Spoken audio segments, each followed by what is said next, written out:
I knew something was wrong the second she said it. We were standing by the punch bowl, surrounded by laughter, the clinking of glasses, and music too loud for anyone to hear the truth in my wife's voice when she leaned closer to her friend and said, half laughing, "God, I wish I'd come alone. This would be way more fun." She didn't whisper it. She didn't care if I heard. For a second I stood frozen, cup halfway to my mouth, pretending I hadn't just heard my wife of 9 years make me sound like an anchor dragging behind her life raft of fun.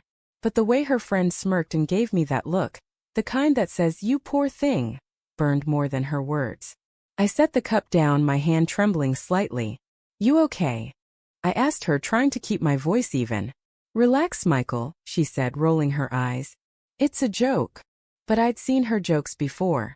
Too sharp, too deliberate, the kind meant to wound but still pass as harmless when called out. The party carried on.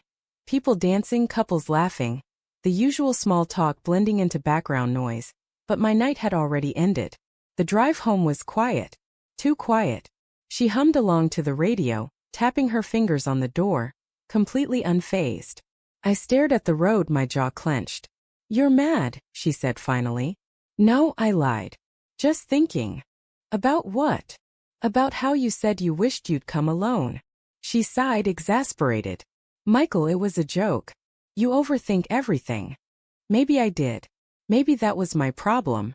But something about her tone, her ease, it told me she'd rehearsed this kind of excuse before.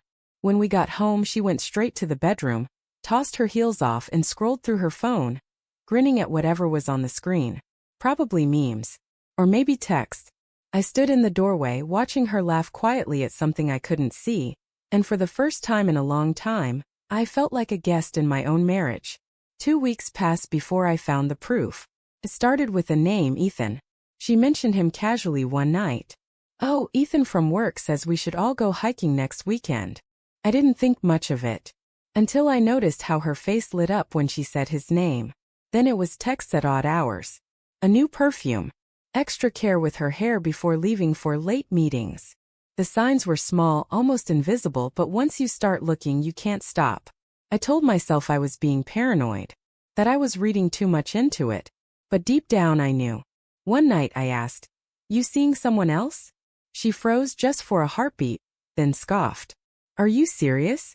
Michael, that's pathetic." Her anger was quick, too quick. Defensive. "Then show me your phone," I said. Her eyes narrowed. "You don't trust me?" I didn't answer. She held my gaze for a long second, then grabbed her keys and stormed out. The door slammed so hard the picture frame above the couch rattled. She didn't come home that night. At 3 a.m., I sat in the dark living room, staring at the faint glow of my phone, fighting every urge to call her. I finally did. Straight to voicemail. By morning I'd already decided. I needed the truth no matter how much it hurt. I called a private investigator. I felt ridiculous saying the words, like something out of a bad movie. But desperation makes you do things you'd once sworn you never would. The PI was quiet, efficient, and expensive. He called me 3 days later. "You might want to sit down for this." My stomach twisted. He sent photos, her car outside a restaurant, her hand on Ethan's arm, both of them laughing like the world was theirs alone. Another photo later that night, her head resting on his shoulder, his hand on her waist. Then one final picture. Her leaving his apartment the next morning, still wearing the same dress from the night before. My breath caught in my throat. I'd known it, but knowing is different from seeing. I didn't confront her right away. For 3 days I lived a lie, pretending everything was fine. I made her coffee, kissed her cheek, listened to her talk about work. It was torture. But I needed time to decide how I wanted it to end. And then fate handed me the perfect moment. Her company was hosting another party, and she asked me to come. "Are you sure?" I asked, feigning reluctance. "I don't want to ruin your fun." She laughed, not catching the edge in my voice. "Oh, come on. Don't be dramatic." So I went. The venue was upscale. A rooftop with city lights twinkling below, music drifting through the cool air. People mingled, glasses clinked, and my wife floated from group to group, radiant and untouchable. Then I saw him, Ethan. Tall, confident, smiling like he owned the room. When their eyes met, there was a flicker, something quick, intimate, undeniable. And in that moment everything fell into place. She wasn't even trying to hide it. Later, when the drinks had loosened tongues and she was laughing too loud, she turned to her friend again, the same one from the last party, and said, "Honestly, I wish I'd come alone. It'd be way more fun without my husband hovering." There it was again. That same cruel line. But this time I smiled. I leaned close to her ear and said quietly, "You know what, Emily? You're right." She blinked confused. "What?" "I'll grant your wish."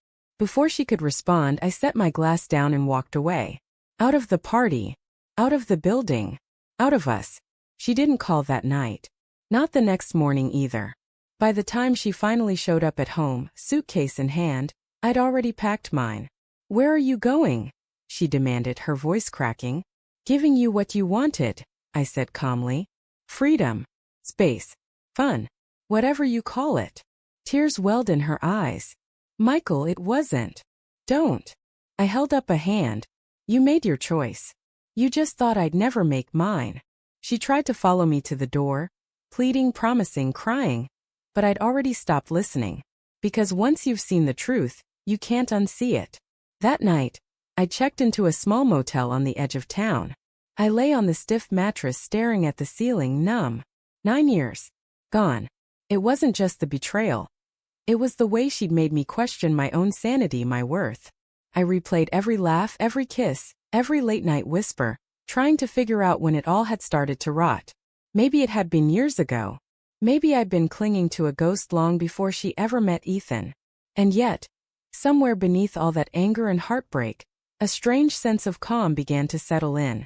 Because the truth, as brutal as it was, had finally set me free. A month later I filed for divorce.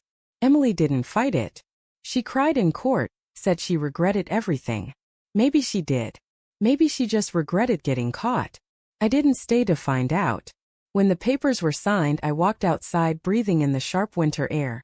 And for the first time in years it didn't feel heavy. I looked up at the sky and thought about that night at the party. Her words, her sneer, the way she said she wished she'd come alone. Funny thing was, so did I. Because in the end, walking away alone was the first time in a long time I felt like myself again.